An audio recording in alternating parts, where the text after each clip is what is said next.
Hello everyone and welcome to a new video. So today we are working on a MacBook 2010 and we are replacing the screen for obvious reasons. The screen is broken and I will be replacing it with a different one. Now the process is very straightforward.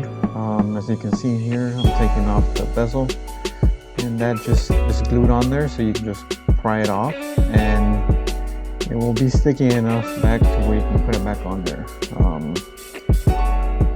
Start in a corner and then you just pry your way around it to get it to pull it up the most you can all around, and it eventually just pops right off.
Once you have the bezel off, it is 4 screws that are holding the screen on the top and then 2 on the bottom, or should I say 2 on each side and then 2 at the bottom.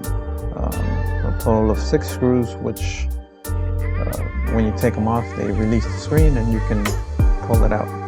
Now you want to gently pull out the screen, and there is a cable that's attached to the bottom of the screen. You will see it as soon as you pull it up, so don't pull it up too hard on the screen. You could damage the cable or the connector, so beware of that.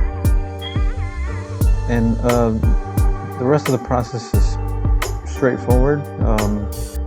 You unplug the ribbon cable, you pull it down and it releases the connection to the screen.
Unfortunately, I didn't get the footage of me putting the screen back on, but it's pretty much the same thing. You put the screen in, you put your ribbon cable, you connect it, you slide the screen all the way into the position, and then you attach it with the 6 screws that you took off.